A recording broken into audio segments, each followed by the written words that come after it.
ನಮಸ್ಕಾರ ಸ್ನೇಹಿತರೆ. ನೀವು ಈ ಹಿಂದಿನ ವಿಡಿಯೋದಲ್ಲಿ ನೋಡಿರ್ಬೇಕು, ಪ್ರಜಾಕೀಯ ವಿಚಾರಗಳನ್ನ ಇಟ್ಕೊಂಡು ಒಬ್ಬ ಜನಪ್ರತಿನಿಧಿ ಗ್ರಾಮ ಪಂಚಾಯಿತಿ ಕಾರ್ಮಿಕನಾಗಿ ಆಯ್ಕೆ ಆಗಿರುವಂತ ನವೀನ್ ಅವರು ಹೇಗೆ ಅವರು ಅಂತ ಹೇಳ್ಬಿಟ್ಟು ತುಂಬಾ ವಿವರವಾಗಿ ತಿಳಿಸಿದ್ರು. ಮತ್ತೆ ಈ ಪ್ರಜಾಕೀಯ ವಿಚಾರಗಳನ್ನ ಇಟ್ಕೊಂಡು ಅಕೌಂಟಬಿಲಿಟಿ ಯಾವ ತರ ಕೊಡ್ಬೇಕು ಅಂತೇಳಿ ಅದ್ರದ್ದೊಂದು ಪೂರ್ಣ ಸಣ್ಣ ವಿವರಣೆ ಇಲ್ಲಿ ಕೇಳೋಣ. ನವೀನ್ ಅವರೇ, ನೀವು ಸೆಲೆಕ್ಟ್ ಆಗಿ 1 ತಿಂಗಳಾಯ್ತು. 1 ತಿಂಗಳಲ್ಲಿ ನಿಮ್ಮ ಅನುದಾನಗಳು ಏನು, ಯಾವ್ಯಾವ ತರ ಬಂದಿರುತ್ತೆ, ಹೇಗೆ ನೀವು ಜನಗಳಿಗೆ ಎಕ್ಸ್ಪ್ಲೈನ್ ಮಾಡ್ತೀರಾ? ಮತ್ತೆ ನಾವು ಸಹ ಬಂದಿರೋದು ಅದಕ್ಕೇನೆ, ನೀವು ಕೆಲಸಗಾರ ಕಾರ್ಮಿಕರಾಗಿ ಆಯ್ಕೆ ಆದ್ಮೇಲೆ ನಾವು ಪ್ರತಿ ಒಬ್ಬ ಮತದಾರರು ಲೆಕ್ಕ ಕೊಡ್ಲೇಬೇಕು. ಸೊ ಹಾಗಾಗಿ ನಿಮ್ಗೂ ನಾವು ಲೆಕ್ಕ ಕೇಳ್ತಾ ಇದ್ದೀವಿ. ಮತ್ತೆ ನಮ್ಮ ಗ್ರಾಮದಲ್ಲಿರುವ ಪ್ರತಿಯೊಬ್ಬ ಮತದಾರರಿಗೂ ನೀವು ಲೆಕ್ಕ ಕೊಡ್ಬೇಕು.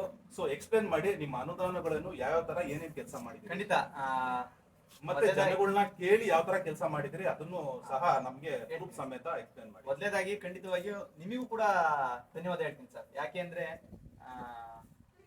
ಸುಮಾರು ಜನ ಪಕ್ಷಗಳಿದಾವೆ, ಕಾರ್ಯಕರ್ತರುಗಳಿದಾವೆ, ಇನ್ನೇನೋ ಇದೆ, ಎಲ್ಲರೂ ಈ ರೀತಿ ಕೇಳಕ್ ಸ್ಟಾರ್ಟ್ ಮಾಡಿದ್ರೆ, ನಾನೀಗ ಚುನಾವಣೆ ಆಯ್ತು, ಎಲ್ಲ ಆಯ್ತು, ನನಗೆ ಈ ಸಿದ್ಧಾಂತ ಸರಿ ಇತ್ತು, ಪ್ರಜಾಕೀಯ ಸಂವಿಧಾನಕ್ಕೆ ಹತ್ರವಾಗಿದೆ ಅಂತ ನಾನು ಕೆಲಸ ಮಾಡಕ್ ಬಂದಿತ್ತು.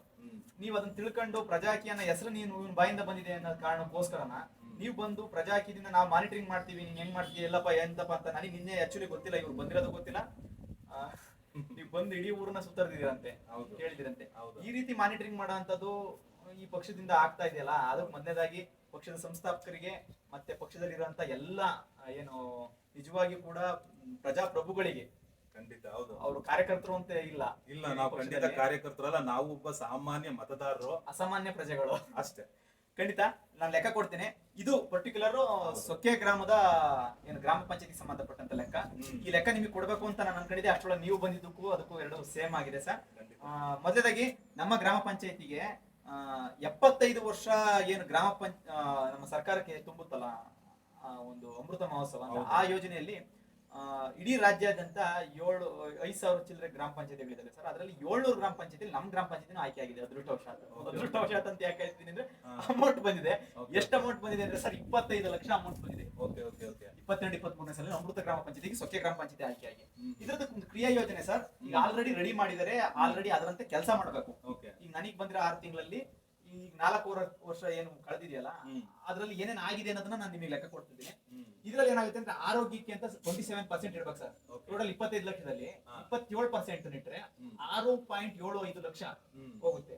ಇದ್ರಲ್ಲಿ ಏನೇನು ಅಲ್ಲಿ ಆಕ್ಷನ್ ಪ್ಲಾನ್ ಮಾಡ್ಕೊಂಡಿದ್ದಾರೆ ಅಂದ್ರೆ, ತಿಮ್ಮಾಪುರ ನಮ್ಮ ಪಕ್ಕದೂರಲ್ಲಿ ಅಂಗನವಾಡಿ ಆಟಿಕೆಗೆ ಜಾರುಬಂಡಿ, ಸೊಕ್ಕೆ ಗ್ರಾಮ ಪಂಚಾಯತಿ 6 ಶಾಲೆಗಳಿಗೆ ಕ್ರೀಡಾ ಸಾಮಗ್ರಿ, 4 ಅಂಗನವಾಡಿಗಳಿಗೆ ಒಳಾಂಗಣ ಆಟಿಕೆಗಳು, 1 ಲಕ್ಷ, 1.5 ಲಕ್ಷ, 50 ಲಕ್ಷ ಅಂತ ಈ ತರ ಪ್ಲಾನ್ ಮಾಡಿ ಇಟ್ಟಿದ್ದಾರೆ. ಅದರಲ್ಲಿ ಒಂದಿಷ್ಟು ಕೆಲಸಗಳಾಗಿದ್ದಾವೆ, ಒಂದಿಷ್ಟು ಪ್ರೋಗ್ರೆಸ್ ಅಲ್ಲಿ ಇದಾವೆ.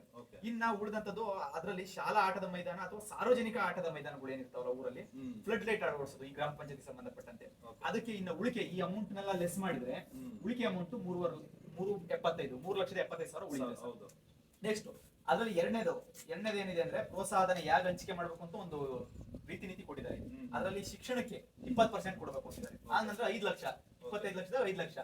ಅದರಲ್ಲಿ ಡಿಜಿಟಲ್ ಗ್ರಂಥಾಲಯ, ವಿಜ್ಞಾನ ಪ್ರಯೋಗಾಲಯ, ಇದು ಶಿಕ್ಷಣಕ್ಕೆ ಸಂಬಂಧಪಟ್ಟಂತೆ ಶಾಲೆಗಳಿಗೆ ಖರ್ಚು ಮಾಡಿರೋದು. ಒಂದು ಗ್ರಂಥಾಲಯಕ್ಕೆ ಪೀಠೋಪಕರಣ ಮತ್ತೆ ಬೇರೆ ಬೇರೆ ಸಾಮಗ್ರಿಗಳು, ಉನ್ನತೀಕರಣ, ಟೈಲ್ಸ್ ಹಾಕಿರೋದು, ಗ್ರಂಥಾಲಯ ಮೇಲ್ಚಾವಣಿ ಶೀಟ್ ಹಾಕಿರೋದು, ಗ್ರಂಥಾಲಯ ನಿರ್ವಹಣೆಗೆ ರ್ಯಾಕು, ಚೇರು, ಬೀರು, ಪುಸ್ತಕಗಳು, ಲೇಖನ ಸಾಮಗ್ರಿಗಳು, ಮತ್ತೆ ನಮ್ಮೂರಿನ ಒಂದು ಪ್ರೌಢಶಾಲೆಗೆ ಪ್ರಯೋಗಾಲಯಕ್ಕೆ ಬೇಕಾದಂತ ಒಂದು ಬೆಂಚ್ಗಳು ಅಥವಾ ಕಲ್ಲುಗಳು ಹಾಕಿದಂತ ಇದು ಕಂಪ್ಲೀಟ್ ಆಗಿದೆ ವರ್ಕ್. ಮನೆ ಶಾಸಕರು ಕೂಡ ಬಂದು ಅದನ್ನ ಉದ್ಘಾಟನೆ ಮಾಡಿದ್ರೆ ಇದು 5 ಲಕ್ಷ ಕಂಪ್ಲೀಟ್ ಆಗಿದೆ. ಇದ್ರಲ್ಲಿ ಅಮೌಂಟ್ ಇಲ್ಲ. ನಾನು ಯಾಕೆ ಅಮೌಂಟ್ ಇರೋದನ್ನ ಹೇಳ್ತಾ ಇದ್ದೀನಿ, ಇಲ್ಲದನ್ನ ಹೇಳ್ತೀನಿ ಅಂದ್ರೆ, ಇನ್ನು ಉಳಿದ್ರೆ 6 ತಿಂಗಳಲ್ಲಿ ಆ ಕೆಲಸಗಳನ್ನ ನಾನು ಮಾಡ್ಬೇಕು ಅಥವಾ ನಾವು ಮಾಡ್ಬೇಕು.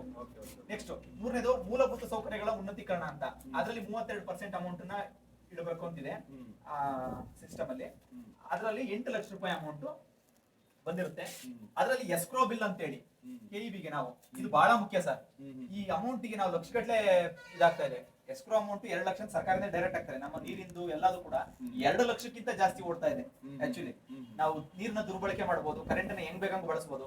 ಆ 2 ಲಕ್ಷ ಸ್ಟ್ರಾಟಜಿ ಆಗಿ ನಾವು ಈ ಅಮೌಂಟ್ ಅಲ್ಲೂ ಕೂಡ ತೆಗೆದಿಡೋ ಪರಿಸ್ಥಿತಿ ಇದೆ.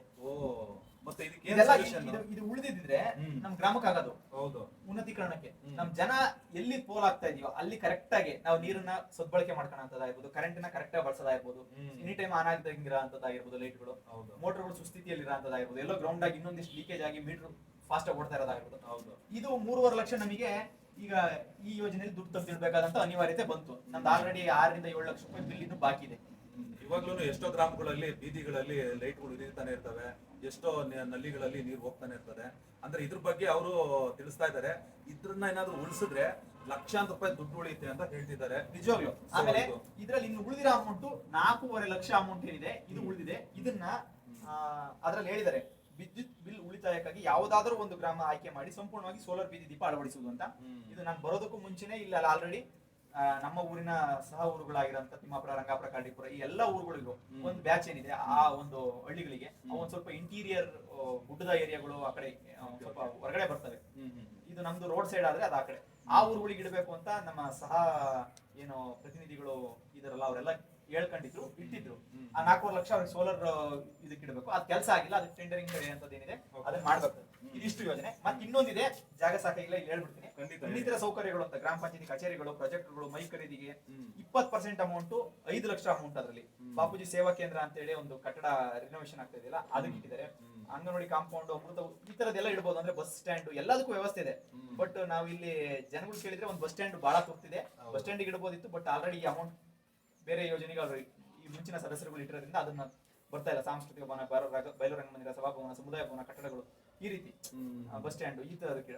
ಆಮೇಲೆ ಇನ್ನೊಂದು ಪಾಯಿಂಟ್, ಆಡಳಿತಾತ್ಮಕ ಐಇಸಿ ಮೌಲ್ಯಮಾಪನಕ್ಕೆ 1%. ಇದರಲ್ಲಿ 25,000 ರೂಪಾಯಿ ಮೌಲ್ಯಮಾಪನಕ್ಕೆ ಹೋಗುತ್ತೆ. ಇದನ್ನ ಲಾಸ್ಟ್ ಆಡಿಟಿಂಗ್. ಅದು ಐಇಸಿ ಅಂದ್ರೆ ಏನ್ ಸ್ವಲ್ಪ ಬಿಡಿಸಿ ಒಂದೇ ಒಂದು ನನಗೆ ಅದ್ರ ಪೂರ್ತಿ ಫಾರ್ಮ್ ಇದು ಗೊತ್ತಿಲ್ಲ ಮೌಲ್ಯಮಾಪನದ್ದು. ಓಕೆ ಓಕೆ ಓಕೆ ಮೋಸ್ಟ್ಲಿ ಅದು ನಾನು ತಿಳ್ಕೊಂತೀನಿ. ಖಂಡಿತ ತಿಳ್ಕೊಂಡು ಇದೇನಂದ್ರೆ ಆಡಿಟಿಂಗ್ ಮಾಡ್ತಾರಲ್ಲ, ಆಕ್ಚುಲಿ ನಮ್ಮಲ್ಲಿ 15 ಫೈನಾನ್ಸ್ ಆಡಿಟಿಂಗ್ ಅದಕ್ಕೆಲ್ಲ ಇಷ್ಟು ಪರ್ಸೆಂಟ್ ಅಂತ ತೆಗೆದಿರ್ತಾರೆ. ಓಕೆ ಓಕೆ ಆ ಆಡಿಟಿಂಗ್ ಖರ್ಚಿದು. ಓಕೆ ಓಕೆ ಓಕೆ ಓಕೆ ಆ 25 ಲಕ್ಷದಲ್ಲಿ 25,000 ರೂಪಾಯಿ ಆಡಿಟಿಂಗ್ ಅಂತಲೇ ಇದೆ, ಓಕೆ ಮೌಲ್ಯಮಾಪನಕ್ಕೆ ಅಂತ. ಓಕೆ, ಇದು 25 ಲಕ್ಷ ರೂಪಾಯಿ ನಮ್ಮ ಊರಿಗೆ ಬಂದಿದ್ದು. ಇದ್ರಲ್ಲಿ ನಮಗೆ ಉಳಿದಿರೋಂಥದ್ದು ಇದೊಂದು ಫ್ಲಡ್ ಲೈಟ್ ಉಳಿದಿದೆ. ನಮ್ಮ ಶಾಲೆಗಳಿಗೆ, ಹೆಬ್ಬಾಗ್ಲಿಗಳಿಗೆ ಫ್ಲಡ್ ಲೈಟ್ ಹಾಕ್ಸ್ಕೊಬಹುದು. ಮತ್ತೆ ಬೇರೆ ಊರುಗಳಿಗೂ ಸೇರಿ ಒಂದು 5 ಫ್ಲಡ್ ಲೈಟ್ ಬರ್ಬೋದು ಅಥವಾ 6 ಬರ್ಬೋದು. ನಾವ್ ಹೆಂಗೆ ಅದನ್ನ ತಾಂತೀವಿ, ಹೆಂಗ್ ಬಾರ್ಗೇನ್ ಮಾಡ್ತೀವಿ. ಇದು 4.5 ಲಕ್ಷ ಸೋಲಾರ್ ಲೈಟ್. ಇದಿಷ್ಟು ಯೋಜನೆ ಕೆಲಸ ಆಗ್ಬೇಕಾಗಿರೋದು. ಇದರಲ್ಲಿ ಇನ್ನೊಂದಿಷ್ಟು ಪ್ರೋಗ್ರೆಸ್ ಅಲ್ಲಿ ಇದಾವೆ. ನಂತರ 15 ಫೈನಾನ್ಸ್ ಅಲ್ಲಿ ಎಷ್ಟು ಅಮೌಂಟ್ ಬಂದಿದೆ ಅನ್ನೋದನ್ನ ಇನ್ನೊಂದು ಬೋರ್ಡಲ್ಲಿ ಬರ್ದಿದೀವಿ. ಖಂಡಿತ ಅದು ನಿಮಗೆ ಬಹಳ ಮುಖ್ಯವಾಗಿರೋಂಥದ್ದು. ನೀವು ಭಾಗಿಯಾಗಬೇಕಾಗಿರೋಂಥದ್ದು. ಎಲ್ಲದಕ್ಕೂ ನೀವು ಭಾಗಿಯಾಗಬೇಕು. ಬಟ್ ನಾನು ಅದನ್ನ ಹೇಳ್ತೀನಿ, ಅಲ್ಲೇ ಹೇಳ್ತೀನಿ ಸರ್. ಸೊ ಅಟ್ಲೀಸ್ಟ್ ಡಿಜಿಟಲ್ ಮೂಲಕನಾದ್ರೂ ನೀವೆಲ್ಲರೂ ಜವಾಬ್ದಾರಿ ತಗೊಂಡು ಇದನ್ನ ನೋಡ್ಲೇಬೇಕು. ಬನ್ನಿ ಮುಂದೆ ಹೋಗಿ ಆ ಒಂದು ಇನ್ನೊಂದು ಮುಖ್ಯವಾದ ಏನು ಅವರು ಲೆಕ್ಕ ಕೊಡಕ್ ಬರ್ತಾ ಇದ್ದಾರೆ ಅದನ್ನ ನೋಡೋಣ. ಬನ್ನಿ ಸ್ನೇಹಿತರೆ.